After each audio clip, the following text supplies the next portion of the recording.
Sa ating paglalakbay ng araw na ito ay pupuntahan natin ang isa sa pinakamataas at pinakamalamig na lugar dito sa Pilipinas. Walang iba ang Mount Olis sa Atok, Benguet. Makita tandaan dito. Tatlo nga pala kaming aakyat ng Benguet ngayong araw.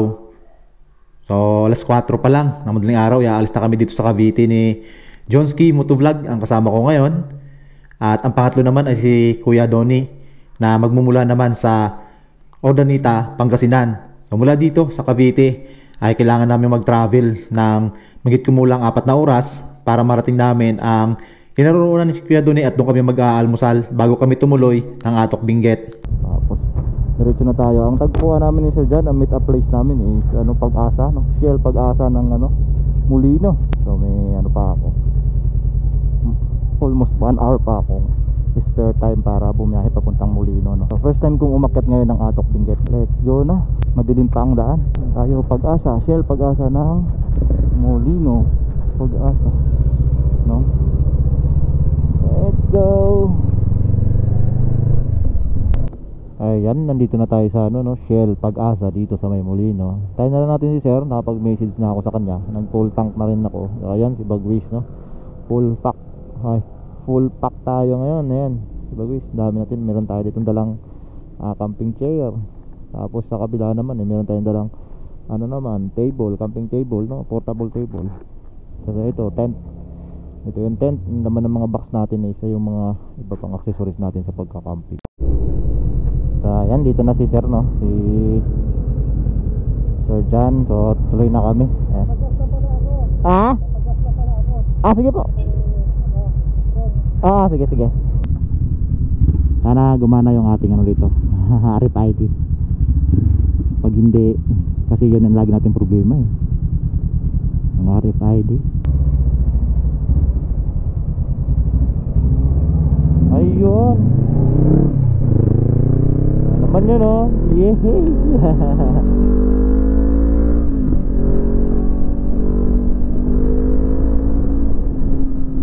Dito na kami sa napasok na ang Balintawak.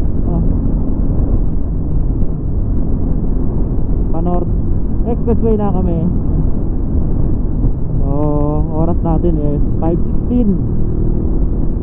Tapos diretsuhin na namin yan mula dito papuntang Tarlac. Dito na tayo sa Bulacan, Bukawi, Bulacan. Medyo malayo-layo pa ang ating ruta. Tarlac pa ang exit natin. Ayan, so time check tayo, 6:04 in the morning. Nandito tayo sa napunta na kami ng Tarlac,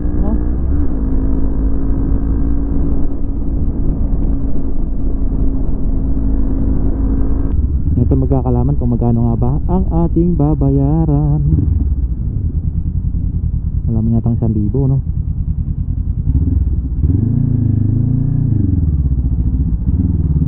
May balance pa tayong 587. So laki pa yan. Kasya pa pabalik, pauwi.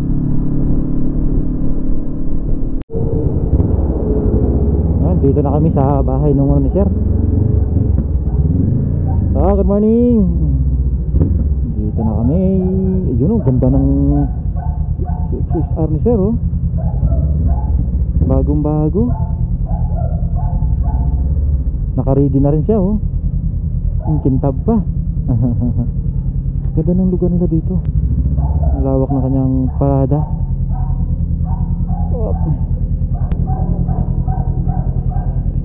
Ayan. So 8:07. Tingnan natin. Ayan na yung kanyang bagong bili. Ayan yung bagong bili niya. Ang ganda,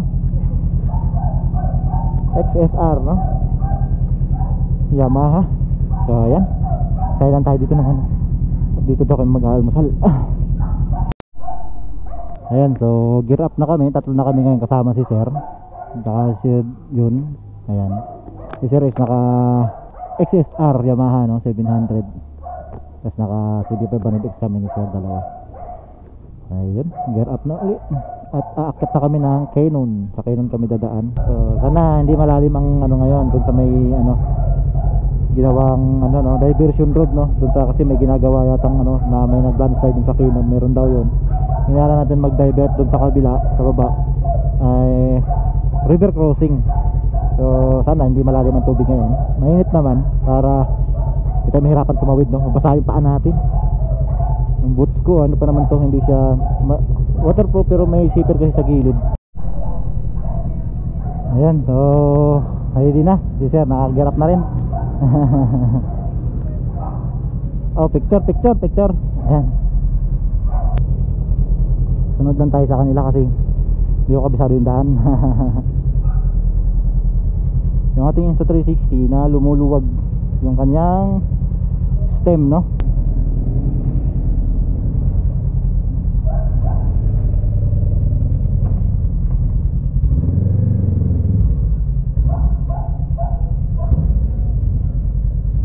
Okay po. Salamat po. Ayan yung asawa ni sir no, bibidyo niya tayo, nagbablog din yata si sir eh.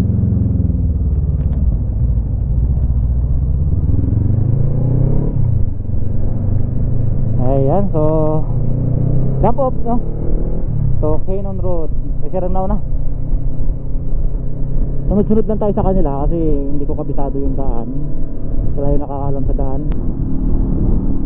Arko ng La Union, welcome to La Union. Dito na tayo, La Union no, Bawang Kabagaw.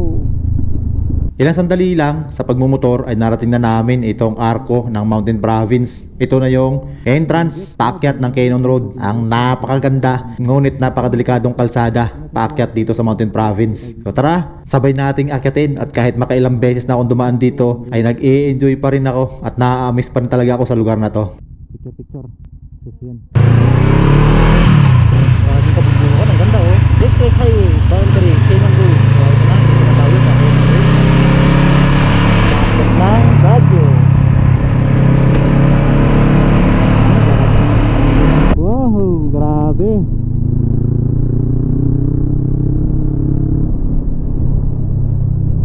Yan oh. Wow. Parang laging may bubulaga sa'yo pag bawat liko mo, tapos pag lampas mo sa isang zigzag no, pag liko mo meron laging bumubulaga sa'yo. Napakagandang tanawin. Yan ito, kaganda dito sa Kinon Road no, papuntang Baguio. Ayan, ito may bagong ginagawa ditong ano kaya yan, restaurant siguro no. Ayan no, yung bato kasi yung buong bundok ay parang buong bato siya na unti-unting naagnas no. Nalalaglag sa baba yung mga maliliit na piraso ng bato, parang graba na siya. So ito na yung sinasabi nila na may ginagawang detour no, Kinon Road close at Cab 6. Wow. So ito yung detour pababa, ayun. Ito na yung sinasabing ano, doon tayo sa baba dadaan. Ang merong river crossing. Naman mababa yung tubig. Wow. Kasi dyan oh, yung sa unahan is nagla-landslide. So dito tayo ngayon dadaan. And nakita mo naman yan oh, kung gaano ka pakuyan. Wow. At pagkakaalam ng lahat, yung lahat, hindi po tayo sanay sa ganitong kalsada. Malalo na, meron po ano,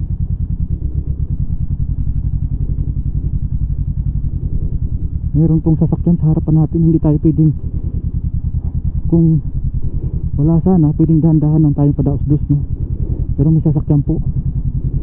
Susungad tayo dyan sa kuitan. Ito ang challenging kasi lumalaban yung atong manubela. Hindi tayo pwedeng lumiko ng basta-basta at loose yung gravel, dudulas yung ating gulong sa unahan, hihiga tayo dyan.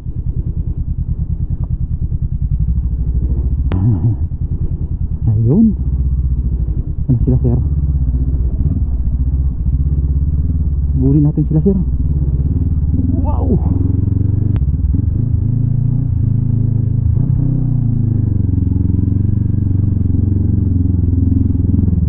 Yan oh, tapos may kasalubong ka sa ganito no.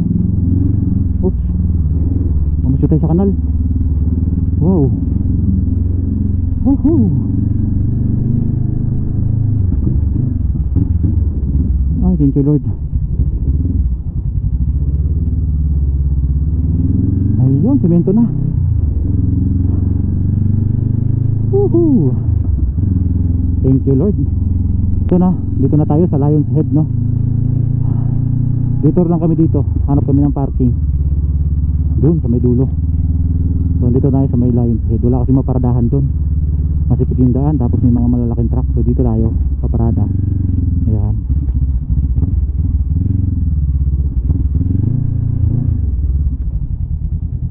Hinga muna kami dito na naman. Mga siguro 30 minutes. Papalipad lang ng drone si sir. Tapos tutuloy na kami sa taas mamaya maya.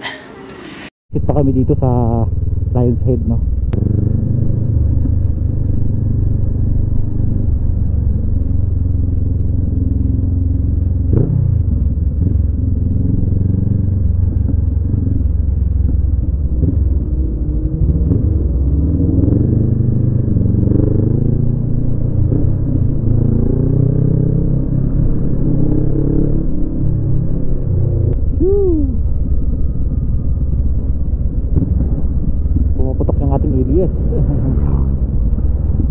Ito na yung mga bahay dun sa nakikita natin sa malayo kanina. Ito na, dito na tayo sa malapit. Ayan oh. Grabe yung mga bahay. Nakasalansan dun sa pader, sa gilid ng bangin, no? Saka hindi sila basta bahay, mga bato, no? Batong bahay talaga, mga talaga. Konkretong bahay. Biro mo kung nung ginawa yan, kung paano nila dinala yung mga materialis dun sa taas na yun. Katakot-takot na buhatan ng mga materialis, no? Bakal, simento. Ayan, so malapit na lang tayo. Ilang mga siguro mga 7 kilometers na lang, no? Mula rito papunta dun sa Atok Benguet, no? Sa highest point, no? So yan, dito na kami sa restaurant na sinasabi ni Sir Jan, no? Dito kami kakain, no? Our Northern Coffee House. Dito na lang tayo, hindi tayo mahirapan mamaya. Atok Arabica. So ito yung restaurant na aming kakainan ngayong araw dito sa may Atok. So kain na tayo. Ito yung pagkain namin na order. Oops. Ibugan na muna.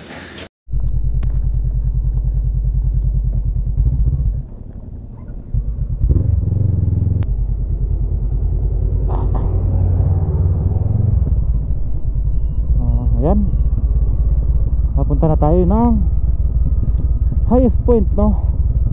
Highest point, ito na yung highest point of the Philippine Highway System, no?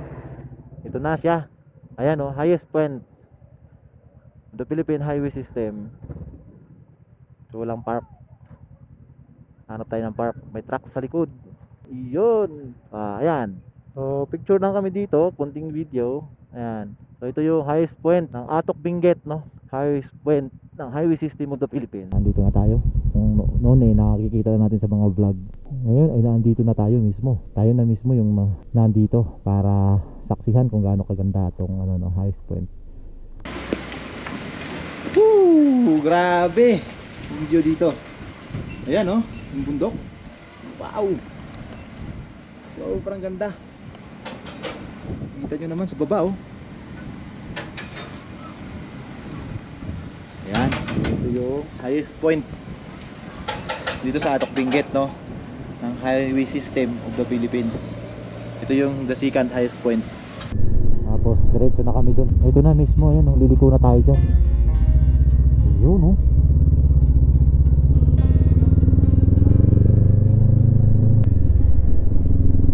yan, grabe. Yung tanawin sa baba. Yan, talagang nakaka-amaze. So ayan, makikita nyo yung puro taniman talaga dito. Ayan, ito ay broccoli ba, hindi to sa atin sa sa kanan. Bawal mapunta sa gitna. Bawal mapunta sa gilid. Kasi single pass lang siya.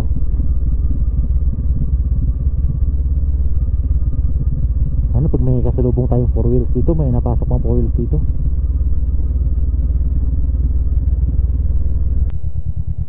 So ayan, dito na kami sa Mount Olis Viewpoint, no? Mount Olis Viewpoint.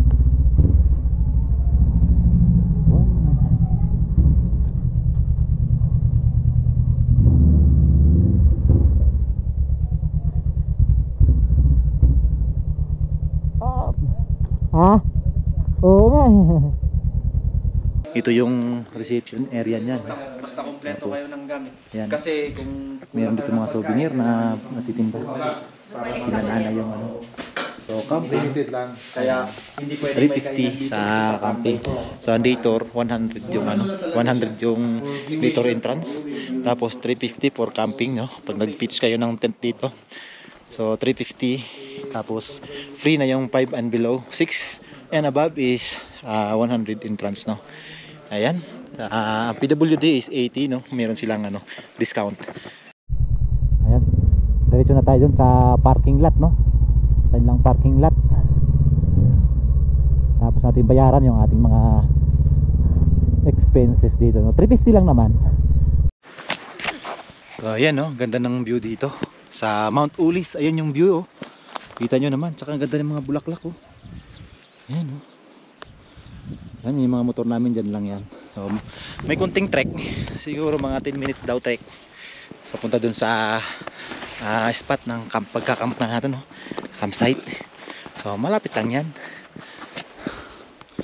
Yan, puro gulay. Ito strawberry. Yan. Ito ang ganda ng mga bulaklak na to, oh. Tapos ito mga strawberry. Ayan. Kung sa Banawi mayroong rice terraces, ito naman ay vegetable terraces dito. Doon daw sa lugar na yon is Englandad. Pero Paway, barangay Paway, Englandad, Sitio Englandad. Dito naman is Mount Ulis, Sitio Mount Ulis. Pero sakop pa rin siya ng barangay Paway. So ayan. Yung Mount Ulis daw, ang pangalan na yun ay nakukuha dati sa mga ano, no? Pangalan daw ng ibon yun dati, yung parrot na maliliit. Noong unang panahon yun daw ang tawag nila. So Ulis dahil sagana daw sa ibong ulis dito noong unang panahon, dahil ito daw ay bundok at puro ito puno. Kaya sa puno, no? Gubat. Ngayon nawala na yung mga ibong ulis dahil nga nagginawa ng ano to, yung buong bundok na to ay ginawa na ng taniman ng vegetables. Kaya wala na rin yung mga ibon. Kaya para siguro i-conserve yung ano, no, pangalan ng ano, pinangalan itong sitio na to sa Ulis. So dito na kami mag-camp ngayong gabi. Ayan, ayusin lang namin yung aming mga gamit. Yan, gamit natin. Para mamaya ay ikot-ikot na lang.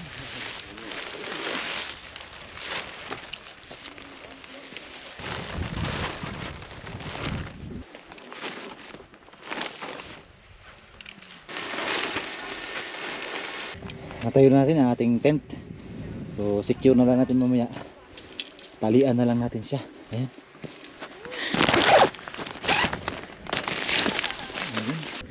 So ayan, oh, nakaset up na kami ng tent dito. Ito yung tent ni Sir Jan. Ayan. Ito naman yung akin. Tapos yung cashier naman dun sa kabilang dulo. Tapos ito may ano kami dito, tarp tent, no? Yan. Tapos naka-symbol namin yung ating lamesa. Ayan, kasi dyan kami magluluto mamaya. Doon, magluluto kami doon mamaya. Dito kami mag-sit up ng lutuan mamaya. Kasi ito yung view deck, no? Ayan si Sir. Tapos grabe yung sea of clouds dito sa baba, oh. Kita mo yan, no? Wow. ko yung ulap. Grabe.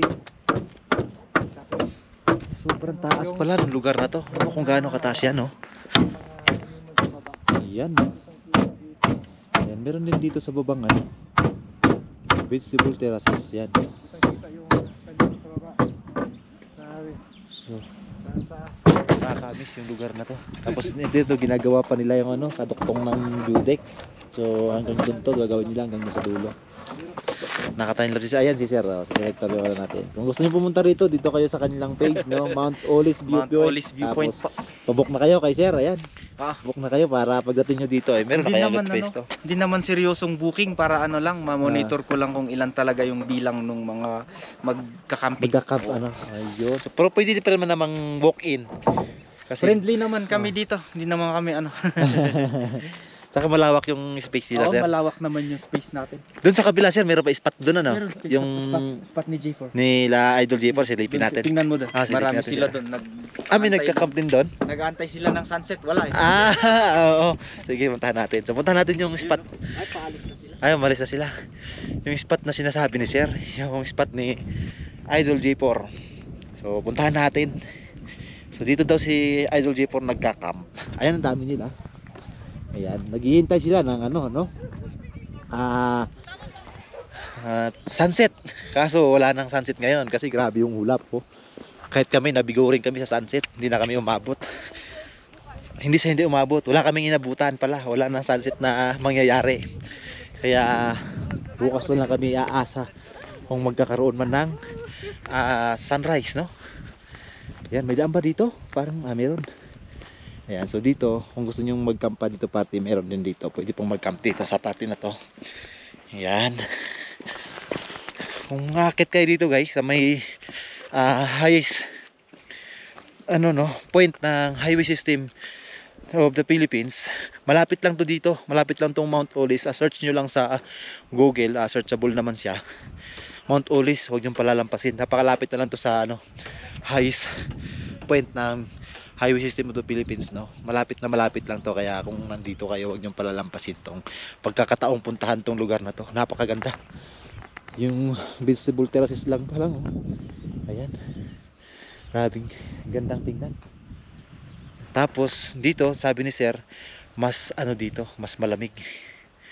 Ayan, so ito yung campsite. Ayan, mayroon pa sila itong ginawang bonfire. So ito yung campsite na pinapistuhan ni Idol J4. Talaga namang napakaganda dito. Pag gising mo pa sa umaga, tanong mo na agad to. Ayan, oh.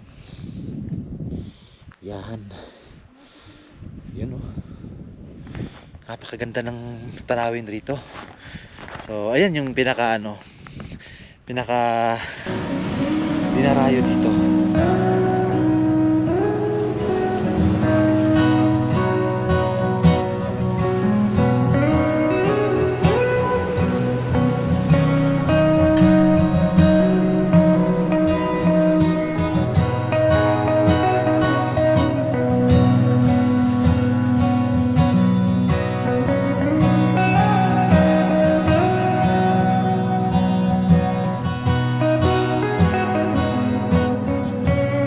Lamig, sobrang lamig pala talaga dito.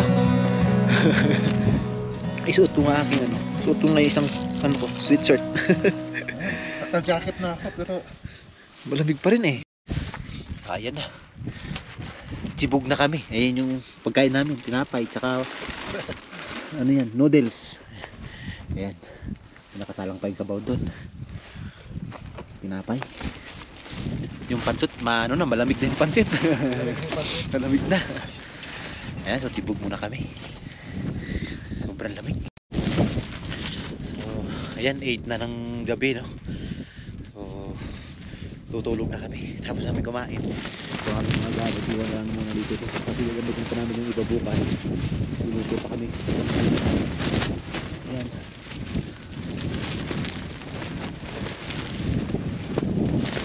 Hindi ba lili pa rin, sir? Di ba, ano? dubli puwersa eh. Iyot na yan. Tara na. Tulugan na. So yan, tutulog na kami. Ay, sobrang lamig. Grabe. Sa na dito. Siguro mga 12 na to degrees. No? Taob ko na lang yung sapatos ko para yan, nakataob. Kaya hindi pasukin ng lamig. Dahil yung tawag dyan. Ayun. Ay, mainit pala naman sa loob ng tent eh. Ayan, good night na.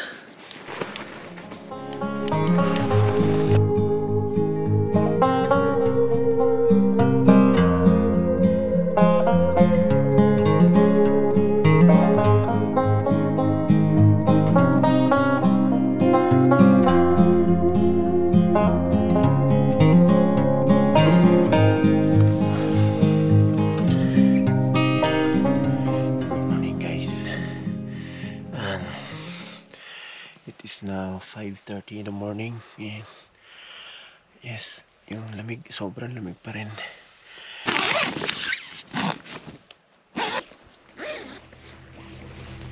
Oops.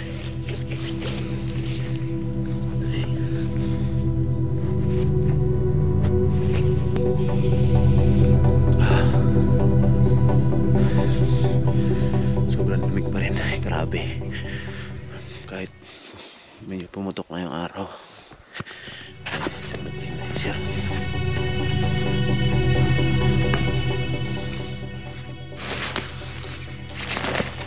Sarado ko natin yung tent natin kasi punta kami doon sa baba ngayon sa may reception area.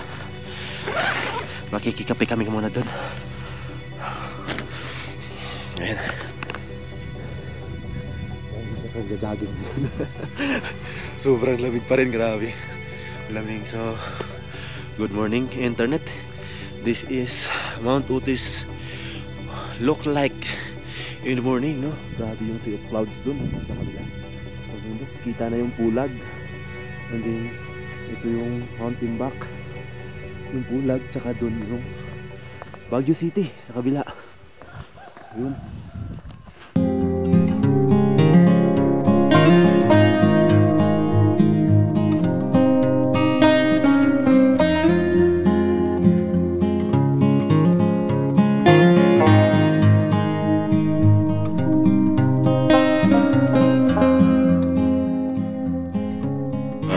Yan on. Pag kape na tayo, medyo nanumbalik na yung sigla natin kasi nakakahigop na tayo ng mainit na kape. Ngayon is ano na 5:50 in the morning. Ayan, may mga nagsidatingan ng ano, no, mga turista dito, mga local tourists, no. Ito, meron silang thermometer dito, no.